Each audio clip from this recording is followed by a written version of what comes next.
ce soir, nous avons spécialement une séance extraordinaire de notre conseil municipal.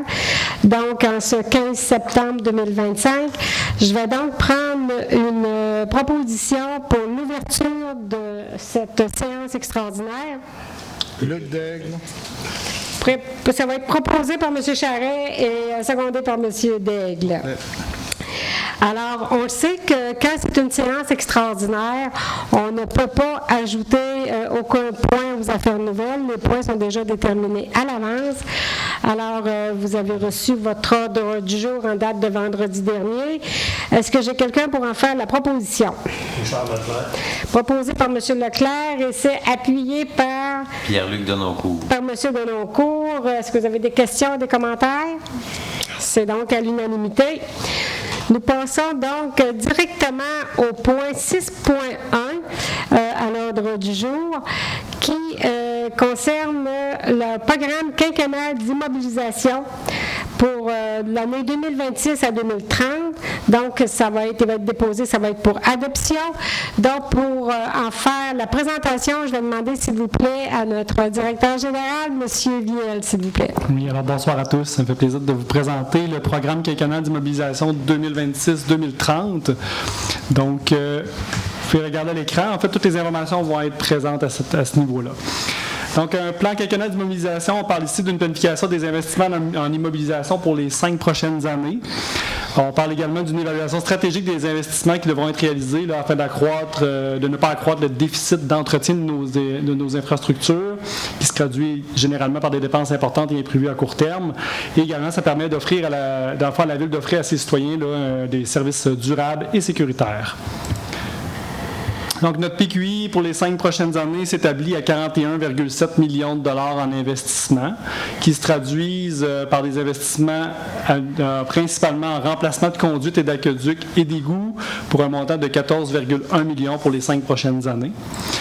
Par la suite, on a des réfections de routes et de ponceaux pour 10,8 millions de dollars. On a du développement résidentiel et commercial pour 2,4 millions. Et ici, on vous présente ainsi les principaux investissements par année. Donc, à chacune des années, en fait, en 2026, l'an prochain, ce qui est prévu, c'est un total d'investissement de 10 millions de dollars. Donc, les principaux projets qu'on retrouve l'an prochain sont des réfections de routes et de ponceaux pour 4,5 millions, du remplacement de véhicules, de machinerie et d'équipements pour 1,9 million de dollars, le développement commercial et industriel 630 000, des constructions de l'ancien hôtel de ville pour 575 000 dollars, remplacement des conduites d'aqueducs, d'égouts, plans et devis 445 000, du pavage de rue pour 388 000, le platelage et la culée du pont Beau-Séjour pour 315 000, ainsi qu'un projet d'éclairage solaire pour la piste cyclable du parc Marcel-Rioux pour 115 000 Bien sûr, tous ces montants-là que je vous mentionne ne sont pas nets de subventions, donc c'est montants coût brut. Donc, de ces montants-là, on peut retrancher plusieurs subventions que la Ville va aller chercher en investissement.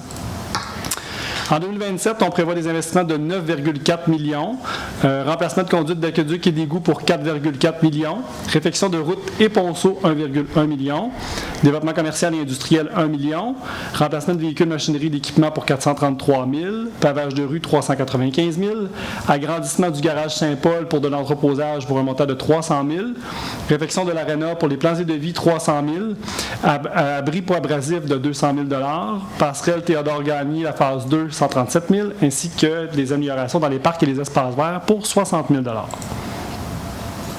En 2028, on retrouve ici la réfection de routes et ponceaux pour 1,05 million de dollars, développement résidentiel 800 000, réfection de la gare 625 000, réaménagement intérieur de la bibliothèque pour 600 000, pavage de rue 470 000, remplacement de conduites d'aqueducs d'égouts, plans et devis 350 000, complexe municipal phase 1 qui est la partie du centre récréatif de l'établissement ici pour les plans et devis 300 000, ainsi qu'amélioration dans les parcs et les espaces verts pour 100 000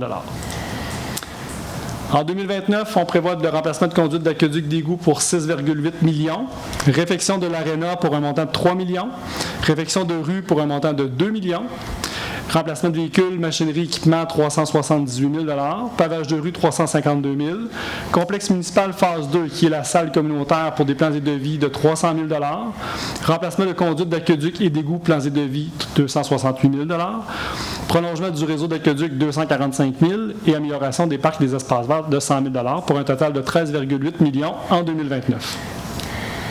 Et enfin, en 2030, on prévoit des investissements de 4 millions au complexe municipal ici pour le centre récréatif qui inclut la partie piscine et curling pour un montant de 3 millions de dollars. Pavage de rue, 352 000. Remplacement de conduite d'aqueduc et d'égouts plans et devis, 268 000, ainsi que l'amélioration des parcs et des espaces verts pour un montant de 100 000 dollars.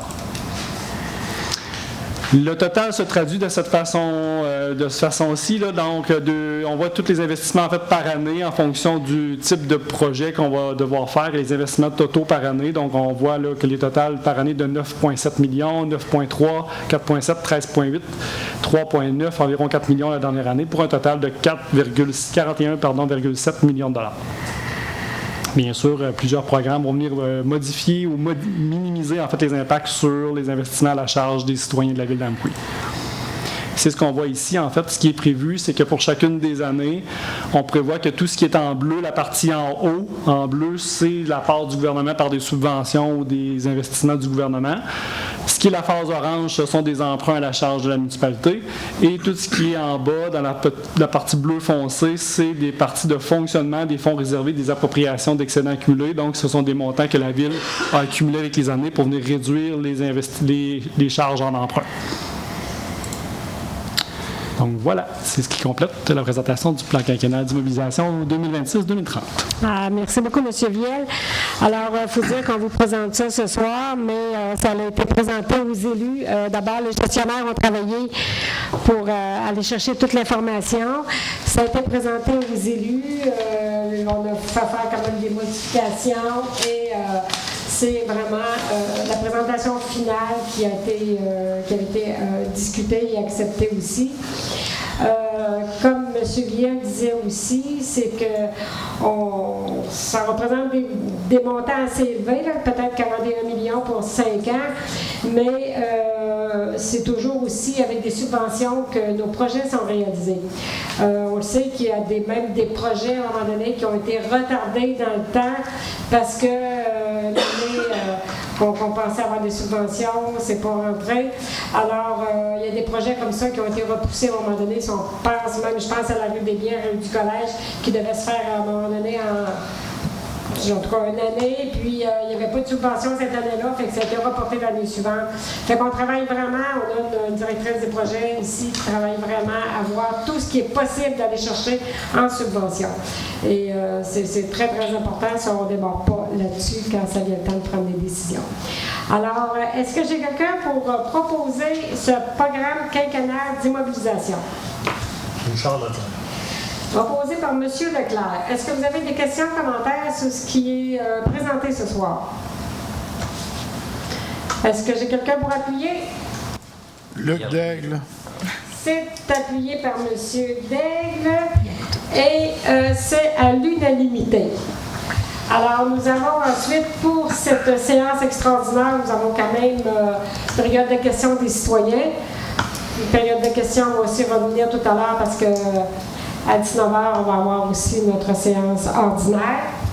Si vous permettez, Mme Blanchette, peut-être juste de mentionner aux citoyens en fait, que le document et toutes les informations vont être disponibles sur le site Web au cours des prochains jours. Donc, le document qu'on vous a présenté, ainsi que les informations vont être dans la section du programme quinquennal sur le site Internet de la Ville d'Amqui.